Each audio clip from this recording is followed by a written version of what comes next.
Hello दोस्तों, good evening, नमस्कार। आप सभी का एक बार फिर से बहुत बहुत स्वागत है आप सभी के अपने यूट्यूब चैनल परीक्षा की शिक्षा में। उम्मीद करता हूं कि आप सभी जो है अच्छे हैं, कुशल मंगल है, आपकी जो तैयारी है बढ़िया तरीके से चल रही है। जो बच्चे क्लास में फर्स्ट टाइम है, पहली बार है, नए हैं, उन सभी को बता दें हमारे चैनल पर आपकी जो है बीएड प्रवेश परीक्षा 2025 यानी कि बीएड इंट्रेंस एग्जाम 2025 की जो आपकी तैयारी चाहते हो स्टार्ट हो, तो जिसे भी तैयारी पूरी करनी है, कंप्लीट करनी है, चैनल को सब्सक्राइब करके हमारे साथ जुड़ जाएंगे। उसके बगल में जो बेल आइकन दिया गया है उसको आप सभी लोग जो है ऑन कर लेंगे, ठीक है। और जो क्लासेस है बीएड के साथ साथ जो आपके डीएलएड वाले छात्र हैं उनके लिए भी इंपॉर्टेंट है, तो वो लोग भी जो है क्लास को पूरा अटेंड करेंगे, ठीक है।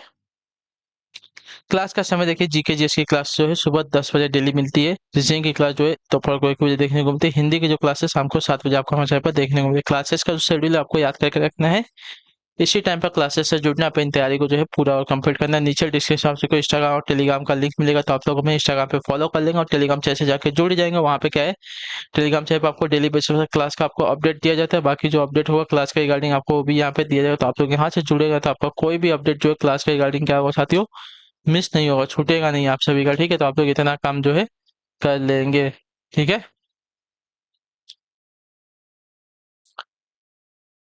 तो चलिए क्लास स्टार्ट करेंगे। स्टार्ट करने से पहले सभी से रिक्वेस्ट है कि जिसने अभी तक क्लास को लाइक नहीं किया है, क्लास को लाइक कर देंगे, अपने दोस्तों के साथ क्लास को शेयर कर देंगे। जिसने अभी तक चैनल को सब्सक्राइब नहीं किया है तो चैनल को जो है सब्सक्राइब भी कर लेंगे साथियों, ठीक है। चलिए क्लास स्टार्ट करेंगे। देखते हैं आपका पहला क्वेश्चन क्या पूछा गया है, ध्यान से देखिएगा।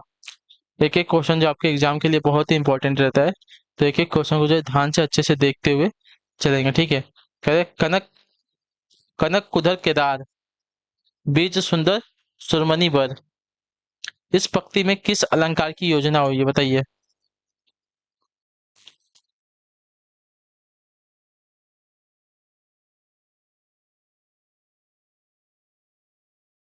कनक कुदर केदार बीज सुंदर सुमन बर।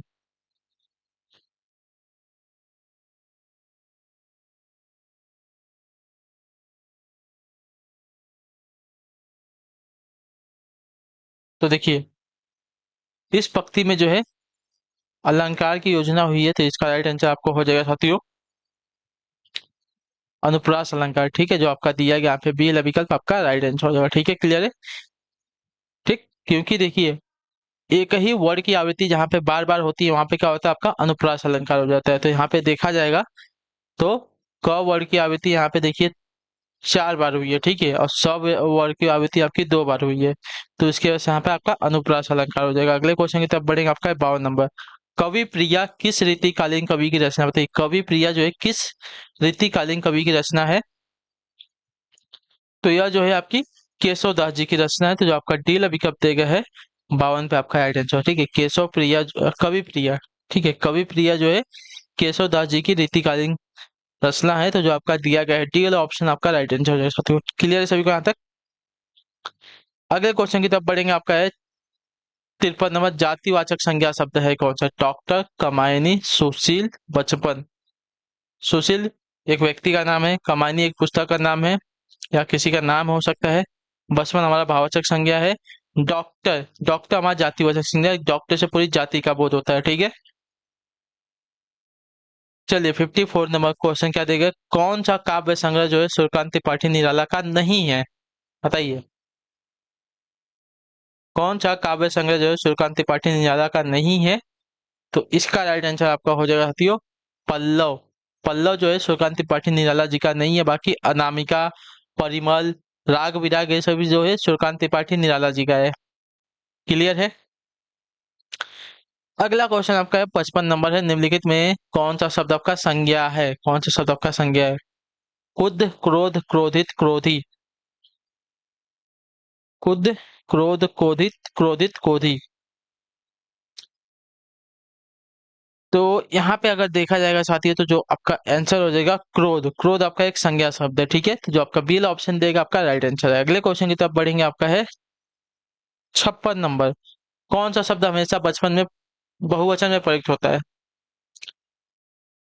कौन सा शब्द हमेशा बहुवचन में प्रयुक्त होता है, तो आपका राइट आंसर हो जाएगा प्राण। प्राण आपका हमेशा जो है बहुवचन में प्रयुक्त होता है, जो आपका दिया गया है सेल ऑप्शन आपका राइट आंसर है, ठीक है। प्राण शब्द जो है बहुवचन में प्रयुक्त होने वाला शब्द है। अगले क्वेश्चन की तरफ बढ़ेंगे, आपका है 57 नंबर। पट पट पीत मानहु तड़ित रुचि सूचि नैमी जनक सुतवार, इस पंक्ति में किस अलंकार की योजना है? बताइए। पट पीत मानहु तड़ित रुचि सूचि नैमी जनक सुतवार, इस पंक्ति में किस अलंकार की योजना हुई है? तो इस पंक्ति में अलंकार की योजना हुई है आपकी उपमा अलंकार। जो आपका डी ऑप्शन दिया गया है आपका राइट आंसर है। ठीक है, क्लियर है। अगला क्वेश्चन है 58 नंबर है। स का उच्चारण स्थान है क्या? बताइए, स का उच्चारण स्थान क्या है? तो स का उच्चारण स्थान आपका देखा जाएगा तो तालु है। ठीक है, स जो है आपका, इसका उच्चारण स्थान आपका तालु है। क्लियर है।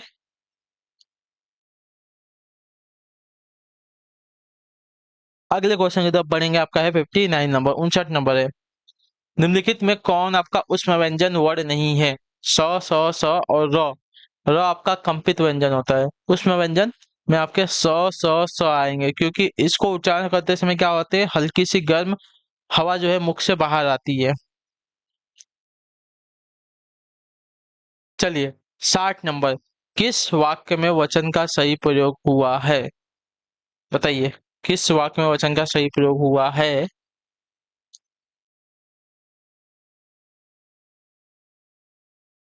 मेरी होश उड़ गई, गलत दिएगा। हमारे होश उड़ गए, ये भी गलत दिएगा। मैं होश उड़ गई, ये भी गलत है। मेरे होश उड़ गए, option number D will be the right answer. इसमें जो आपका है वचन का सही प्रयोग हुआ है। ठीक है, क्लियर है। 61 नंबर क्वेश्चन है। महीप का संधि विच्छेद क्या है? बताइए, महीप महीप का संधि विच्छेद क्या है? तो महीप का संधि विच्छेद अगर देखा जाएगा तो मही धन ईप या महाधन ईप, क्या होगा? बताइए।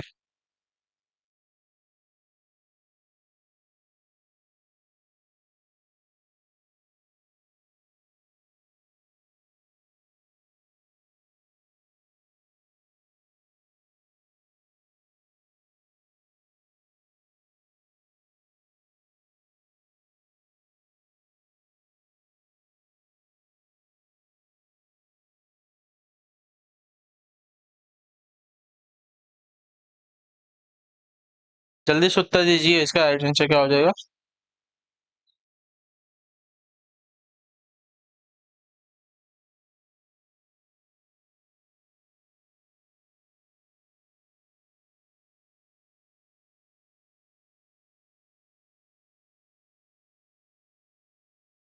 तो देखिए, महीप का संधि विच्छेद अगर देखा जाएगा साथियों तो यहाँ पे हो जाएगा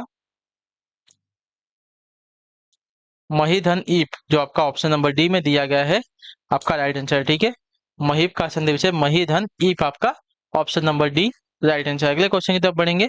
62 नंबर। गगनचुंबी किस प्रकार का समास है? गगनचुंबी यानी कि गगन यानी कि आकाश को चूमने वाला। ठीक है, तो गगनचुंबी का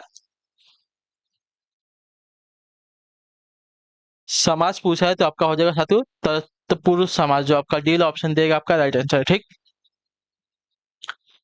63 है। ईद का चांद होना मुहावरे का सही अर्थ क्या है? ईद का चांद होना यानी कि कभी कभी दिखाई देना। ठीक है, हमेशा ईद का चांद नहीं दिखता है, कभी कभी दिखता है। तो यानी कि ईद का चांद होना यानी कि कभी कभी दिखाई देना मुहावरे का अर्थ होता है। अगला क्वेश्चन है 64। इहलोक का विपरीतार्थक शब्द निम्न में से क्या है? बताइए। इहलोक, तो इहलोक यानी कि ए लोक, परलोक यानी कि ओ लोक, यानी कि दूसरा लोक होता है। तो आपका बी वाला ऑप्शन दे दिएगा, ई लोक का परलोक आपका विपरीतार्थक शब्द हो जाएगा। ठीक है, विलोम शब्द हो जाएगा। 65, 65 नंबर है। निम्नलिखित में कौन सा शब्द जो है वर्तनी के आधार पर शुद्ध है? ठीक है, ईसाई, ऊंचाई, अनुयायी, अनिष्ट, कौन सा शब्द जो है वर्तनी के आधार पर शुद्ध है? यहाँ पर अगर देखा जाए तो अनिष्ट जो दिया गया है वर्तनी के आधार पर शुद्ध शब्द है। ऑप्शन नंबर डी आपका जो दिया गया है सही उत्तर है। ठीक है, चलिए अगला क्वेश्चन की तरफ बढ़ लेते हैं। आपका है 66 नंबर। पूछा गया आपका उत्पत्ति के आधार पर कौन सा शब्द का भेद नहीं है? उत्पत्ति के आधार पर, तो उत्पत्ति के आधार पर जो है यौगिक शब्द का भेद नहीं होता है। ठीक है, बाकी तत्सम, तद्भव, देशज, विदेशज, ये उत्पत्ति के आधार पर शब्द के भेद है। ठीक है। 67 है। कन्नौजी हिंदी का विकास किस उपभाषा की बोली में है? ठीक है, कन्नौजी हिंदी का विकास जो है किस उपभाषा की बोली है? तो यह जो है साथियों आपकी पश्चिमी हिंदी है। ठीक है, कन्नौजी हिंदी की पश्चिमी हिंदी की उपभाषा की बोली है, ठीक है, इतना याद रखिए। तो जो आपका दिया गया यहाँ पे बी वाला ऑप्शन आपका राइट आंसर हो जाएगा। क्लियर। अगले क्वेश्चन की तरफ बढ़ते हैं। 68 नंबर। श्री गुरु चरण सरोज रज निज मन मुकुर सुधारी बरनऊ रघुवर विमल जस जो दायक फल चारी। उपयुक्त पंक्ति में छंद का प्रकार बताइए। दोहा है, सोरठा है, चौपाई है या भैरव है। तो यह जो है आपका एक दोहा छंद है। तो जो आपका दिया गया यहाँ पे ये वाला ऑप्शन 68 पे आपका सही उत्तर है साथियों। ठीक, क्लियर है।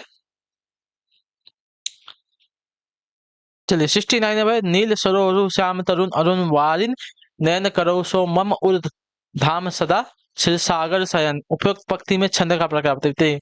नील सरोरु श्याम तरुण अरुण वारिन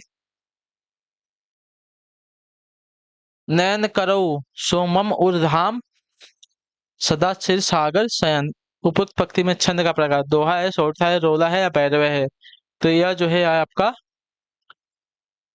सोरठा छंद है। जो आपका बी ऑप्शन दिएगा 69 पे आपका राइट आंसर है। ठीक है, क्लियर है। अगले क्वेश्चन की तरफ बढ़ेंगे। 70 नंबर क्वेश्चन पूछा आपका एक म्यान में दो तलवार मुहावरे का सही अर्थ क्या है।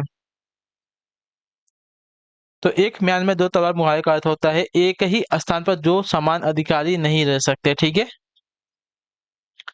तो जो आपका बी ऑप्शन दिया गया 70 पे आपका राइट आंसर है। ठीक, क्लियर। अगले क्वेश्चन की तरफ बढ़ेंगे। आपका है 71 नंबर का। तमस किसकी रचना है। तमस बताइए। तमस जो है किसकी रचना है। तो तमस जो है आपकी यहाँ पे हो जाएगी भीष्म साहनी की रचना है। तो बी आपका जो दिया गया ऑप्शन राइट आंसर है। ठीक है, तमस जो है आपकी भीष्म साहनी की रचना है। क्लियर है। चलिए अगले क्वेश्चन की तरफ बढ़ते हैं। आपका क्या दिया गया है। बाबा बटेश्वर नाथ के रचनाकार कौन बताइए। बाबा बटेश्वर नाथ के रचनाकार कौन है। तो बाबा बटेश्वर नाथ के रचना आपके जो है नागार्जुन जी। जो ये वाला ऑप्शन दिया गया है आपका राइट आंसर है। ठीक है, बाबा बटेश्वर नाथ के रचनाकार आपके नागार्जुन हो जाएंगे। Option number A will be the right answer. Next है आपका 73 नंबर क्वेश्चन।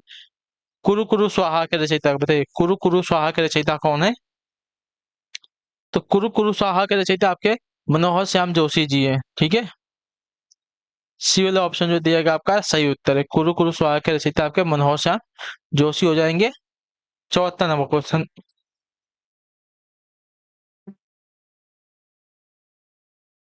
नित्य नव लीला ललित थानी गोलोक अजिर में रमत राधिका रंग रास रंग रुचिर में उपयुक्त पंक्तियां किस छंद के अंतर्गत हैं। नित्य नव लीला ललित थानी गोलक अजिर में रमत राधिका रंग रास रंग रुचिर में उपयुक्त पंक्तियां किस छंद के अंतर्गत हैं। तो ये जो पंक्तियां हैं ये जो है आपके भैरव छंद के अंतर्गत हैं। ठीक है, तो ये आपका जो दिया गया आपका राइट आंसर है। अगले क्वेश्चन की तरफ बढ़ेंगे। 75 नंबर क्वेश्चन क्या रहेगा। रहीमन मोही न सुहाय। ठीक है, रहीमन मोही न सुहाय अमीय पियावत मान बिंदु वरन विष दे बुलाए मान सहित मरिबो भला। तो उपयुक्त पंक्तियां किस छंद के अंतर्गत है। तो यह पंक्तियां जो है आपकी हैं सोरठा छंद के अंतर्गत। जो आपका बी ऑप्शन दिया गया है 75 पे आपका राइट आंसर। ठीक है, रहीमन मोही न सुहाय अमीय पियावत मान बिंदु वरन विष दे बुलाए मान सहित मरिबो भला। ठीक, तो यह जो है आपकी सोरठा छंद के अंतर्गत पंक्तियां। तो बी ऑप्शन जो दिया गया है राइट आंसर। तो इसी के साथ जो आपकी क्लास है आज की यहाँ पे कंप्लीट होती है। आई होप कि आपको जो क्लास है अच्छी लगे। अच्छे क्लास को लाइक कर दे, चैनल पहले चैनल को सब्सक्राइब और हमें जो है कमेंट अपने क्लास के जो आपको क्लास। बाकी अगर आपका कोई डाउट कोई क्वेश्चन कोई कोई है तो नीचे कमेंट करके जरूर पूछे, वो उसका आंसर आपको दिया। ठीक, और मिलता है आपके अगली क्लास है। तब तक टाटा बाय बाय, जय हिंद, जय भारत। आपसे क्लास से जुड़ने के लिए बहुत बहुत ही धन्यवाद।